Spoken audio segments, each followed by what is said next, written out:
Students, आज हम लोग टॉपिक को आगे डिस्कस करेंगे। लास्ट क्लास की भी हम बात करें तो लास्ट क्लास में हमने प्रोटोप्लाज्म कवर किया था और प्रोटोप्लाज्म में हमने सारे पॉइंट देख लिए थे और हमने ये देखा था कि प्रोटोप्लाज्म जो है उसके अंदर क्या रहेगा, साइटोप्लाज्म रहेगा प्लस न्यूक्लियस रहेगा। तो आज का जो हमारा टॉपिक है वो रहेगा साइटोप्लाज्मिक मैट्रिक्स। सबसे पहले आज हम शुरू करेंगे साइटोप्लाज्मिक मैट्रिक्स के बारे में। भाई ये साइटोप्लाज्मिक मैट्रिक्स क्या होती है? तो साइटोप्लाज्मिक मैट्रिक्स क्या है? जो फ्लूइड पार्ट है साइटोप्लाज्म के अंदर, इस फ्लूइड पार्ट को बोलते हैं साइटोप्लाज्मिक मैट्रिक्स। साइटोप्लाज्मिक मैट्रिक्स का मतलब क्या है? It is the fluid part of cytoplasm of cyto cytoplasm का जो फ्लूइड पार्ट है उसे कहते हैं साइटोप्लाज्मिक मैट्रिक्स। और इसको एक नाम और दिया गया है, ऑल्सो कॉल्ड हाइपो या सॉरी हाइपो कह रहा हूँ, हायालोप्लाज्म। क्या बोला गया है? हायालोप्लाज्म, या फिर इसको बोला गया है काइनोप्लाज्म। तो जो फ्लूइड पार्ट है साइटोप्लाज्म में उसे बोलते हैं हम लोग साइटोप्लाज्मिक मैट्रिक्स या फिर हायालोप्लाज्म या फिर काइनोप्लाज्म। अब ये जो काइनोप्लाज्म है इसके दो पार्ट होते हैं। देखो कैसे, एक हम डायग्रामेटिकली समझते हैं। जैसे ये हो गया हमारा सेल, सेल में सबसे बाहर ये हो गई प्लाज्मा मेम्ब्रेन। ये जो आपको ब्लैक कलर की लेयर दिखाई दे रही है ये है प्लाज्मा मेम्ब्रेन। और इसके अंदर क्या रहेगा, जो फ्लूइड पार्ट है साइटोप्लाज्म का वो रहेगा। अब देखो, मैं दो अलग कलर से फ्लूइड बनाऊंगा। एक तो फ्लूइड पार्ट इसमें वो रहेगा साइटोप्लाज्म का जो कि कॉर्नर पर है, एक फ्लूइड पार्ट ये कॉर्नर पर है। और जो कॉर्नर पर ये फ्लूइड पार्ट आपको दिखाई दे रहा है ये थिक रहेगा, जेल फॉर्म में रहेगा। तो जो फ्लूइड कॉर्नर पे दिख रहा है आपको जेल फॉर्म के अंदर है, इसको बोलते हैं एक्टोप्लाज्म। ये कहाँ होता है? ये होता है टूवर्ड्स पेरिफेरल। ये पेरिफेरल साइड में होता है, ठीक है। और ये जो एक्टोप्लाज्म पेरिफेरल साइड में रहेगा। इसके अलावा ये कैसा होगा? ये आपका होता है ट्रांसपेरेंट, ट्रांसपेरेंट होता है और जेली फॉर्म में दिखाई देता है। और कैसा होता है? इसको बोलते हैं हम लोग, ये है प्लाज्मा जेल। ये जेल फॉर्म में रहता है। इसके अलावा जो इनर साइड में ये जो लिक्विड आपको दिखाई दे रहा है जो कि सेंट्रल पार्ट में है, इसको कहते हैं एंडोप्लाज्म। जो एंडोप्लाज्म है ये कहाँ होता है? ये होता है सेंट्रल पार्ट में। ये सेंट्रल पार्ट है। और ये जो आपका एंडोप्लाज्म है ये ट्रांसल्यूसेंट होता है, ट्रांसल्यूसेंट है। और ये कहलाता है प्लाज्मा सोल। ये सॉल्यूशन फॉर्म में होता है, प्लाज्मा सोल, ठीक है। फिर ये हो गया, आपको समझ आ गया। साइटोप्लाज्मिक मैट्रिक्स में हमने दो फ्लूइड देख लिए, एक्टोप्लाज्म और एंडोप्लाज्म। अब एक साइंटिस्ट आए जिनका नाम था हाइमन। हाइमन ने एक थ्योरी दिया जिसको बोला गया सोल जेल कन्वर्जन थ्योरी। तो अब आता है हमारे पास में सोल जेल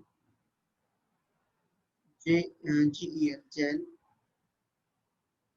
कन्वर्जन थ्योरी। ये जो सोल जेल कन्वर्जन थ्योरी है ये किसने दिया था? Given by Hyman. ये हाइमन ने दिया। और इस थ्योरी में देखो हाइमन ने क्या बताया, अकॉर्डिंग टू दिस थ्योरी, इन्होंने अपनी थ्योरी के अकॉर्डिंग बताया कि जो सोल पार्ट है साइटोप्लाज्म में वो कन्वर्ट होता है जेल में, और जो जेल है ये कन्वर्ट होता है सोल में। यानी कि एक सेल के अंदर जो साइटोप्लाज्म है वो जेल में, जेल से सोल में कन्वर्ट होता रहता है। इस प्रोसेस को बोलते हैं हम लोग सोल जेल कन्वर्जन, और ये थ्योरी दी थी हाइमन ने। ठीक है, तो इतनी बात समझ में आ गई। साइटोप्लाज्मिक मैट्रिक्स क्लियर हो गया, सोल जेल कन्वर्जन क्या होता है, ये सारी बातें को क्लियर हो गई। अब जरा प्रोटोप्लाज्म के हम कॉम्पोजिशन को समझ लेते हैं कि प्रोटोप्लाज्म में क्या क्या चीजें हैं। वैसे हमने पिछली क्लास में इस बात को डिस्कस कर लिया था, लेकिन आज हम उसको टेबुलर फॉर्म में अभी कवर करते हैं कि भाई सोल जेल जो ये आपका जो प्रोटोप्लाज्म है उसका कॉम्पोजिशन क्या है। तो एक बार जरा प्रोटोप्लाज्मिक कॉम्पोजिशन की तरफ देखिए। यदि जो प्रोटोप्लाज्म की बात करेंगे,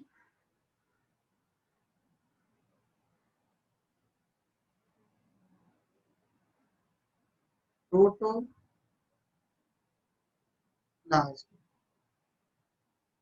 प्रोटोप्लाज्म के दो मेन कंपोनेंट हैं। क्या क्या है इसके मेन कंपोनेंट?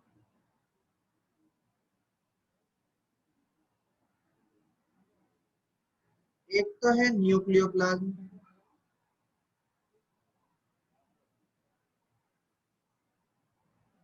एक हो गया न्यूक्लियोप्लाज्म, और दूसरा जो कंपोनेंट है वो है साइटोप्लाज्म। ये बात हम पढ़ चुके थे, इसमें न्यूक्लियोप्लाज्म है और साइटोप्लाज्म। अब देखो साइटोप्लाज्म की यदि बात करें तो साइटोप्लाज्म में दो चीजें हैं। एक तो वही है साइटोप्लाज्मिक मैट्रिक्स जो हमने अभी पढ़ा है, मींस जिसको हम बोलते हैं हायालोप्लाज्म या काइनोप्लाज्म।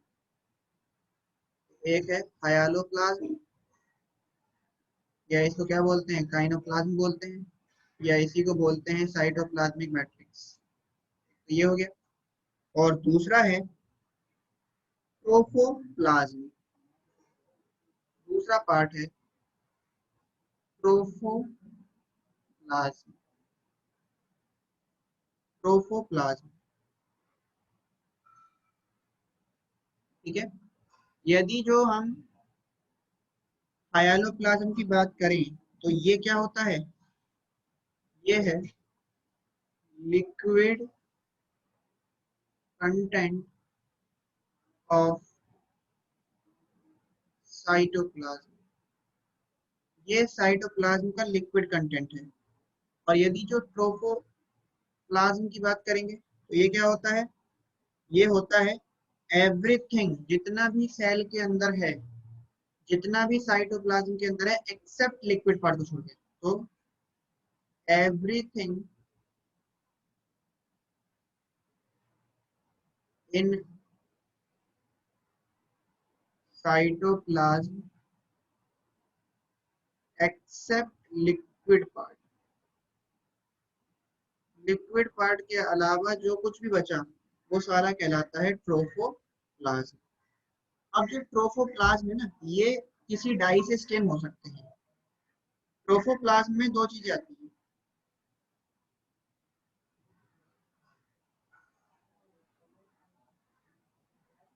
देखो क्या क्या आता है ट्रोफोप्लाज्म में। एक आता है आपका सेल ऑर्गेनेलिस, सेल ऑर्गेनेलिस या सेल ऑर्गेनेल्स। तो सेल ऑर्गेनेल्स आ गए। सेल ऑर्गेनेल्स की यदि बात करें तो ये क्या होते हैं, these are living structures। Cell के अंदर जो लिविंग स्ट्रक्चर्स देखे जा रहे हैं वो कहलाते हैं सेल ऑर्गेनेली, जबकि दूसरा पार्ट है सेल इनकल्जन्स या सेल इंक्लूजन्स। सेल इंक्लूजन्स की यदि बात करेंगे तो जो नॉन लिविंग कंपोनेंट है सेल के अंदर वो सारे कहलाते हैं सेल इंक्लूजन्स। और इसको एक नाम और दिया गया है, इनको बोला गया है अर्गेस्टोप्लाज्म। ये क्या होते हैं?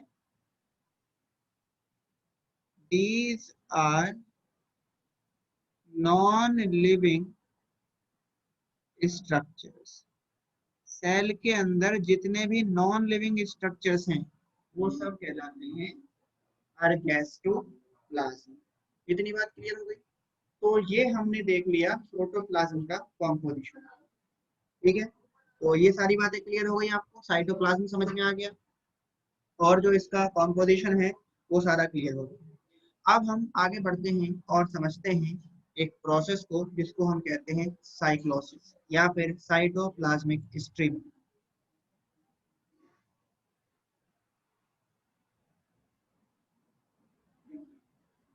नेक्स्ट हमारे पास टॉपिक आता है cyclosis.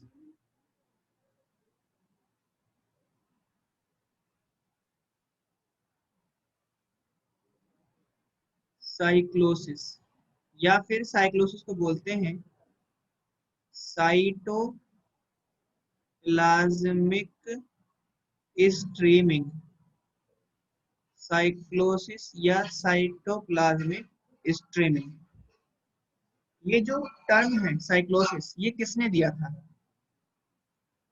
Term given by Amici. एक साइंटिस्ट थे एमीकी, उन्होंने ये टर्म दिया था साइक्लोसिस। ठीक है, और जो साइक्लोसिस है इसका मतलब होता क्या है? ये ऑटोनॉमिक वाइटल मूवमेंट होती है। मींस साइटोप्लाज्म अपने आप सेल के अंदर मूव करता रहता है। ये जो साइटोप्लाज्म है ये क्या होगा? अपने आप ही सेल के अंदर मूव करता रहेगा। इस मूवमेंट को बोलते हैं हम लोग साइक्लोसिस या फिर साइटोप्लाज्मिक स्ट्रीमिंग। तो these are autonomic vital movement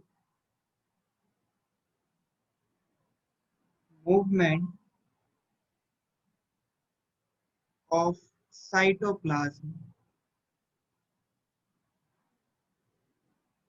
inside the cell।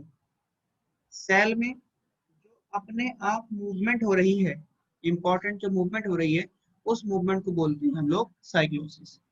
अब साइक्लोसिस के टाइप्स देखिए जरा।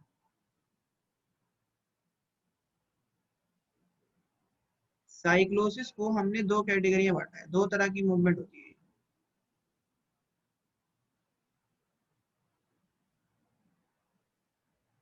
कौन कौन सी है देखिए, एक है rotation movement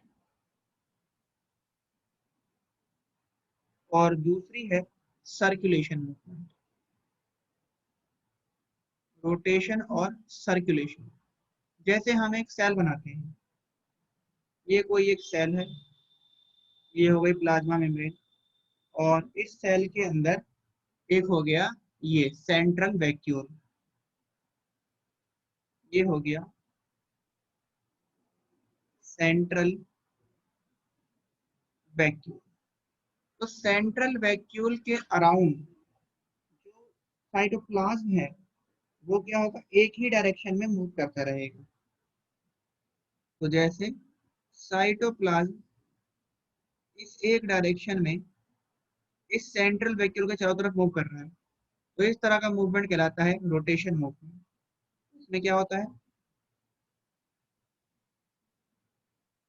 movement is around central vacuole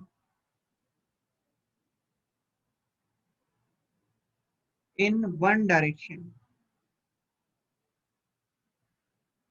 central vacuole के चारों तरफ एक ही डायरेक्शन मूवमेंट हो रही है, इसको बोलते हैं रोटेशन। और इसका एग्जाम्पल देखोगे यदि रोटेशन का, तो इसका एग्जाम्पल हो जाएगा, जैसे ये देखा जाता है यंग लीफ में, young leaf of hydrilla, hydrilla plant के यंग लीफ में जनरली ये मूवमेंट देखने को मिलता है। दूसरा जो मूवमेंट है वो है सर्कुलेशन मूवमेंट। जैसे ये सेल हो गई, इस सेल में कई सारे ऑर्गेनेलीज होंगे, सेल के अंदर देखे जाएंगे सेल ऑर्गेनेलीज, ये हो गए सेल ऑर्गेनेलीज। सेल ऑर्गेनेली में अलग अलग डायरेक्शन में मूवमेंट होगी। जैसे इस वाले में ये इस डायरेक्शन में मूवमेंट हो रही है, इस वाले में इस डायरेक्शन में मूवमेंट हो गई, इस वाले में मान लो इस डायरेक्शन में मूवमेंट हो गई। तो यहाँ पर क्या हो रहा है, साइटोप्लाज्म मूव कर रहा है सेल ऑर्गेनेल की चारों तरफ, लेकिन अलग अलग डायरेक्शन में, सभी डायरेक्शन में मूव करेगा। यहाँ पर क्या होता है, movement around the organelles in all direction. इसमें ऑर्गेनली के चारों तरफ मूवमेंट हो रही है, लेकिन सभी डायरेक्शन में हो रही है।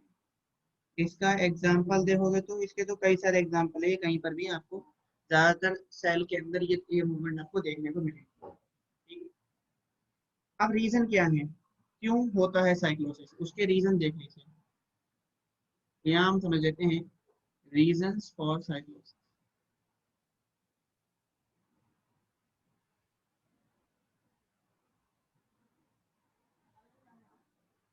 रीजंस फॉर साइक्लोसिस, साइक्लोसिस के हमारे पास दो रीजन है। पहला रीजन है sol gel conversion. Sol gel conversion की वजह से होती है मूवमेंट, साइक्लोसिस होती है। और दूसरा जो रीजन है साइक्लोसिस का, वो है movement of microfilament, movement of microfilaments. Microfilaments के मूवमेंट की वजह से होता है साइक्लोसिस। तो ये कुछ रीजन हुए आपके साइक्लोसिस के। तो ये हमने साइटोप्लाज्म पूरा पढ़ लिया, साइक्लोसिस पूरा कवर कर दिया है। अब हम लोग बात करते हैं सेल ऑर्गेनेलीज के बारे में।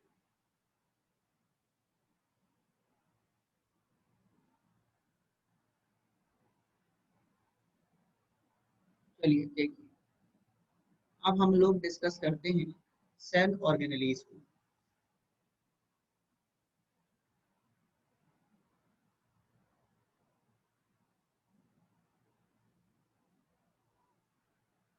यदि जो सेल ऑर्गेनेलीज की बात करें, तो सेल ऑर्गेनेलीज होते क्या हैं, ये मेटाबॉलिकली एक्टिव और लिविंग स्ट्रक्चर हैं जो कि देखे जाते हैं सेल के अंदर। तो दीज आर लिविंग स्ट्रक्चर्स, ये लिविंग स्ट्रक्चर्स होते हैं present inside the cell, cell के अंदर देखे जाते हैं। इसमें सबसे पहला जो ऑर्गेनली हम लोग पढ़ने जा रहे हैं आज, वो है माइटोकॉन्ड्रिया। पहला ऑर्गेनली है माइटोकॉन्ड्रिया। और यदि जो माइटोकॉन्ड्रिया की बात करें, तो माइटोकॉन्ड्रिया सभी यूकेरियोटिक सेल में देखा जाता है। माइटोकॉन्ड्रिया किसमें देखा जाएगा, present in all eukaryotic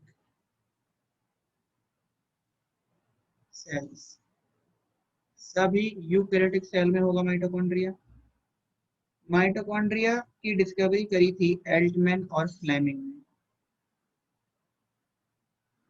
discovered by Altmann and Flemming. Altmann और फ्लेमिंग ने इसकी डिस्कवरी करी थी। और जो माइटोकॉन्ड्रिया है, उसको एल्टमैन ने क्या बोला था, एल्टमैन ने इसको बोला था bioblast. It is called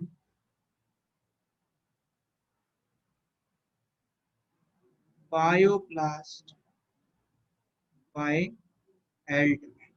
Altman ने इसको बायोप्लास्ट कहा था। इसके अलावा जो माइटोकॉन्ड्रिया है, माइटोकॉन्ड्रिया जो है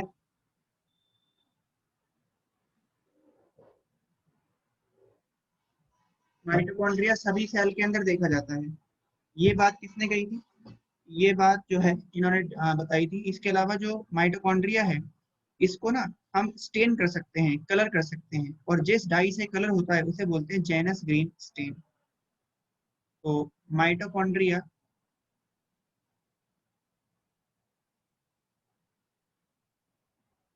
mitochondria can be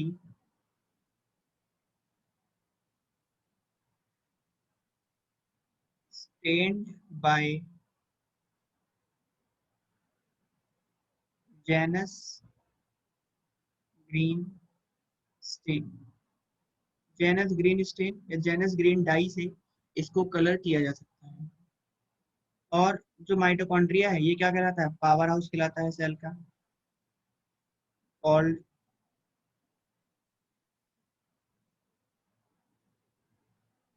power house of cell, इसको सेल का पावर हाउस कहते हैं। क्यों कहते हैं power house? Because it produces ATP, क्योंकि ये एटीपी प्रोड्यूस करता है, एनर्जी प्रोड्यूस करता है। और देखो जो माइटोकॉन्ड्रिया है वो सभी सेल में देखा जाता है, और इसको क्या बोलते हैं? हम इसको बोलते हैं कॉन्ड्री। ऑल दी माइटोकॉन्ड्रिया, जितने भी माइटोकॉन्ड्रिया हैं, all the mitochondria present in a cell, मतलब एक सेल में जितने ही माइटोकॉन्ड्रिया हैं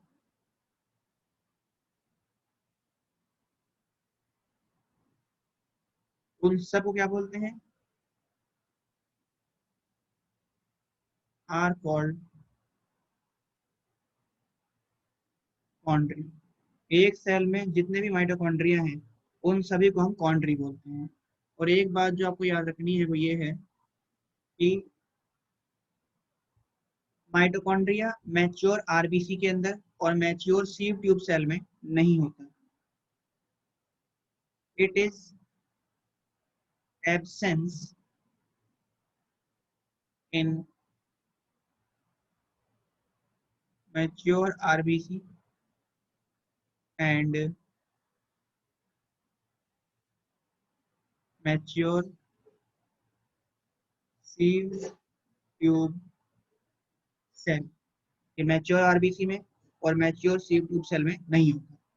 अब माइटोकॉन्ड्रिया के भी नंबर की बात करें, एक सेल में कितने माइटोकॉन्ड्रिया हो सकते हैं? एक होगा, दो होंगे, चार होंगे। तो ये जो नंबर है माइटोकॉन्ड्रिया का, ये डिपेंड करता है कि सेल को कितनी एनर्जी की रिक्वायरमेंट है। जितनी एनर्जी की रिक्वायरमेंट है उतना ही ज्यादा क्या होगा? माइटोकॉन्ड्रिया रहेगा। यदि हम नंबर ऑफ माइटोकॉन्ड्रिया देखें तो हम ये बोल सकते हैं number of mitochondria, number of mitochondria varies from cell to cell. हर एक सेल में जो माइटोकॉन्ड्रिया का नंबर है वो अलग अलग होगा। जैसे यदि हम कुछ इसके एग्जांपल देखें,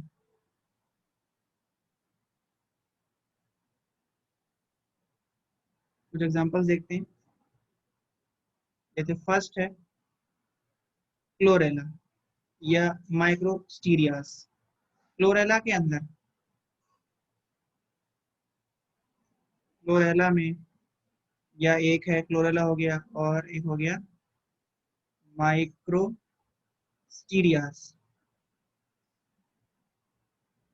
इनके अंदर एक ही माइटोकॉन्ड्रिया रहेगा, वन माइटोकॉन्ड्रिया। इनमें एक माइटोकॉन्ड्रिया होगा। यदि हम बात करें स्पर्म की, तो स्पर्म में होते हैं 25 माइटोकॉन्ड्रिया। स्पर्म में 25 माइटोकॉन्ड्रिया देखे जाते हैं। इसके अलावा यदि हम बात करेंगे यीस्ट की, यीस्ट सेल की बात करोगे तो यीस्ट की सेल में 10 से कम होते हैं माइटोकॉन्ड्रिया, लेस देन 10। इनमें 10 से कम रहेंगे, लेस देन 10 माइटोकॉन्ड्रिया। और यदि हम बात करेंगे किडनी की, किडनी सेल की, किडनी सेल की यदि बात करोगे तो इनके अंदर होंगे 300 टू 400 माइटोकॉन्ड्रिया। इनमें 300 से 400 माइटोकॉन्ड्रिया होंगे। और यदि हम बात करेंगे, मान लीजिए हम बात करते हैं इसकी oocyte की बात करते हैं, oocyte की बात करेंगे, oocyte के अंदर होंगे लगभग 30,000 माइटोकॉन्ड्रिया रहेंगे। और यदि हम बात करते हैं हार्ट सेल की, तो हार्ट सेल में कितने होंगे, एक सेल के अंदर होंगे 500 माइटोकॉन्ड्रिया। और यदि हम बात करेंगे स्ट्रेटेड मसल की,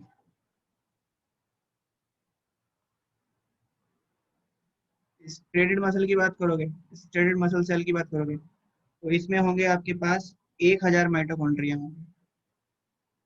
ठीक है, कुछ और हैं जो मैं यहाँ लिख देता हूँ, या नेक्स्ट पेज पे लिख लेते हैं, ये नोट कर लीजिए होगा, हाँ नोट कर लीजिए आप, फिर हम आगे बढ़ते हैं।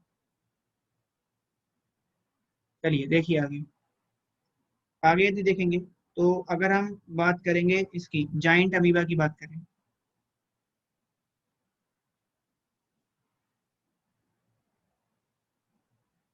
जाइंट अमीबा के अंदर होते हैं लगभग 50,000 mitochondria, 50,000 mitochondria.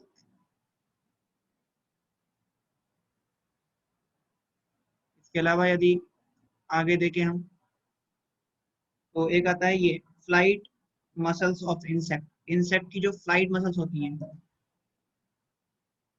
Flight muscle of insect, इनके अंदर होते हैं 5 lakh mitochondria.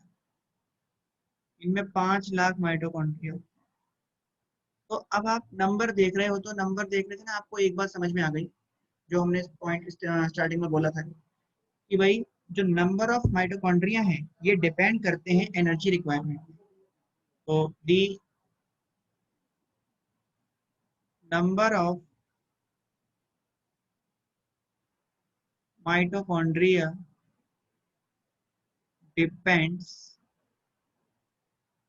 Upon the energy requirement. Energy का रिक्वायरमेंट कितना है, इस पर डिपेंड करते हैं नंबर ऑफ माइटोकॉन्ड्रिया। एक ऑर्गेनिज्म में माइटोकॉन्ड्रिया कितने होंगे ये डिपेंड करता है उसके एनर्जी पे। यानी कि हम इसको ऐसे लिख सकते हैं इक्वेशन की फॉर्म में कि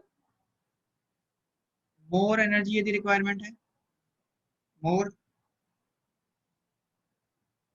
रिक्वायरमेंट होगी यदि एनर्जी की,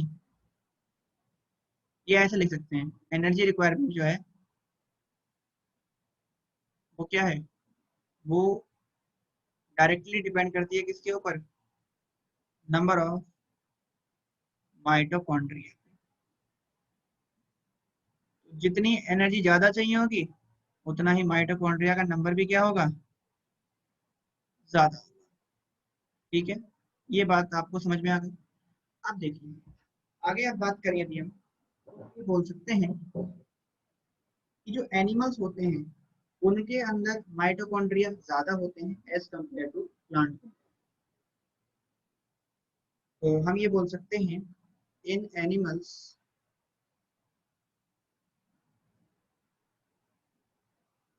इन एनिमल्स द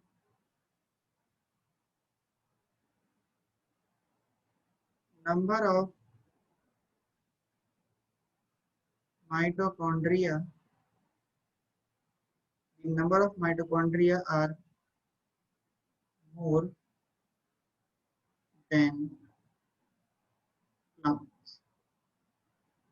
प्लांट्स के कंपैरिजन में एनिमल्स के अंदर माइटोकॉन्ड्रिया का नंबर क्या होगा, ज्यादा होगा। ऐसा क्यों होता है, इसका रीजन क्या है? इसका रीजन ये है क्योंकि प्लांट्स में एनर्जी प्रोडक्शन के लिए प्लास्टिड या क्लोरोप्लास्ट भी देखा जाता है, जबकि एनिमल में सिर्फ माइटोकॉन्ड्रिया होता है। तो रीजन लिख देते हैं इसका, because in plants plastid is also take part in energy production। Plant में प्लास्टिड भी एनर्जी प्रोडक्शन का काम करता है, इसलिए प्लांट के अंदर क्या होता है, यही रीजन है कि प्लांट में माइटोकॉन्ड्रिया कम होते हैं और एनिमल में माइटोकॉन्ड्रिया का नंबर ज्यादा होता है। अब हम देखते हैं शेप ऑफ द माइटोकॉन्ड्रिया। तो माइटोकॉन्ड्रिया की अलग अलग शेप हो सकती है। यहाँ पर हम बात करते हैं अब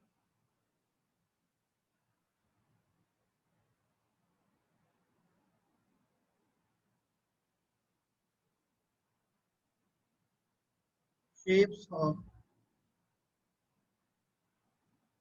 माइटोकॉन्ड्रिया।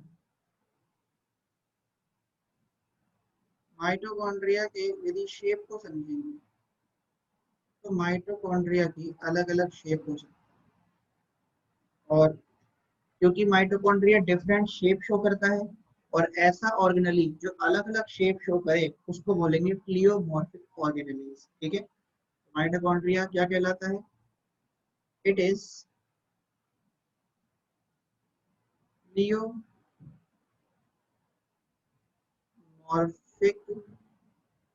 ऑर्गेनलीज। इसका मतलब क्या है? It means mitochondria show different shape. इसका मतलब है कि माइटोकॉन्ड्रिया जो है वो डिफरेंट शेप शो करता है, अलग अलग शेप शो करता है, तभी इसको बोलते हैं प्लियोमॉर्फिक। और इसकी शेप कौन कौन सी हो सकती है, देखो। तो जो शेप्स हैं इसकी, ये हो सकती हैं आपकी ओवल हो सकती है, राउंड हो सकती है, इसके अलावा आपका स्फेरिकल हो सकता है माइटोकॉन्ड्रिया, ओवल, राउंड, स्फेरिकल और इलोंगेटेड हो सकता है, कप शेप हो सकता है, कप शेप हो सकता है, इसके अलावा डिस्क शेप हो सकता है, डिस्क शेप हो सकता है, इसके अलावा आपका फिलामेंटस हो सकता है। ठीक है, ये अलग अलग शेप इसकी हो सकती है। और जो साइज है माइटोकॉन्ड्रिया का वो वेरी करता है। साइज क्या होता है, इसको पहले नोट करिए, फिर हम साइज की बात करते हैं। चलिए, तो ये हमने देख ली शेप ऑफ माइटोकॉन्ड्रिया। अब हम इसके साइज की चर्चा करते हैं। साइज की यदि बात करेंगे, माइटोकॉन्ड्रिया का जो साइज है ये होता है 0.2 माइक्रोमीटर। 0.2 से 2 माइक्रोमीटर तक का इसका साइज रहेगा।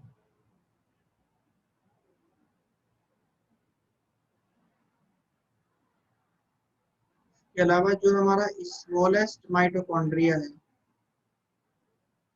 सबसे छोटा माइटोकॉन्ड्रिया जो होता है, स्मॉलेस्ट माइटोकॉन्ड्रिया होता है आपके यीस्ट सेल। और ये कितना रहता है, ये रहता है 0.1 माइक्रो। लार्जेस्ट माइटोकॉन्ड्रिया जो है,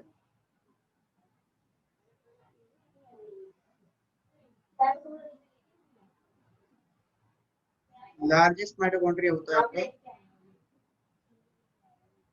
oocytes ऑफ एम्फीबियंस। एम्फीबियंस के जो oocyte जो एग्स हैं उनका माइटोकॉन्ड्रिया सबसे बड़ा होगा, इसका साइज होता है 40 माइक्रो। ठीक है, तो यहाँ तक कर लेते हैं, बाकी कंटिन्यू करते हैं नेक्स्ट क्लास के अंदर। थैंक यू सो मच, यहाँ तक पढ़ के रखेंगे।